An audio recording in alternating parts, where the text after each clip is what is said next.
আসসালামু আলাইকুম রহমতুল্লাহ বারকাত। আমরা প্যানেলের কাজ অলরেডি শেষ। বর্তমানে উপরে ছোটগুলো সুইচগুলো লাগানি আর ইন্ডিকেটার লাগানি। তো অনেকে কইতে পারেন তে ভাই একটা বোর্ডের মাঝে অত ছিদ্র কিতা 120টা ছিদ্র হইব ও বক্সের মাঝে দুইও পাটে।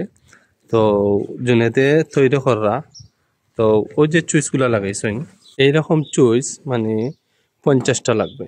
তো সাথে ইন্ডিকেটার লাগবে একটা লাল একটা সবুজ। তো যে সময় তোমার সার্কিটটা অন হইব তখন সবুজ লাইট জ্বলবো, আর যে সময় সার্কিট অফ হইব বা টিপ হইব লাল লাইট জ্বলবো। তখন জুনেতে আমরা বিস্তারিত দেখাইবা রাফ কিরকম কাজ করে বা তোমার রাফ। তো আমরা জুনের সাহেবে বর্তমানে রাফ লাগাইয়া দেখাই তাই কিরকম কাজ করে চুইছে। বর্তমানে কন্ট্রাক্টরটা অফ আছে, এর কারণে লাল লাইট জ্বলে। ঠিক আছে, চালু করো জুনের সাহেব।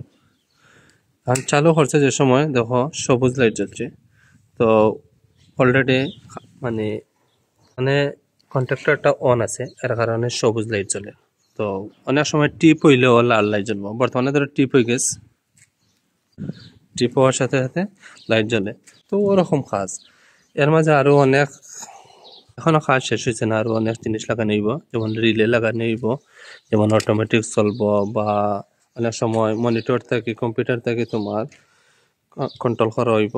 তো এখনো অনেক কাজ আছে। আমরা ভিডিওগুলো যদি ভালো লাগে অবশ্যই আপনারা লাইক কমেন্ট করবা, শেয়ার করবা। তো আমরা সাধারণত কাজের মাঝে অনেক ভুল ত্রুটি হইতে পারে, ভুল ত্রুটি বলতে মানুষও রইব। তো আপনারা কমেন্ট করে জানাইবা যে ভাই আপনারা একটা ভুল হয়েছে। অবশ্যই আমরা ভুলগুলো আমরা সংশোধন করবো। তো সবাই ভালো থাকবো, আর আমরা লাগে বিশেষ করে দোয়া করবা, জুনেদের লাগে দোয়া করবো। আসসালামু আলাইকুম রহমতুল্লাহ।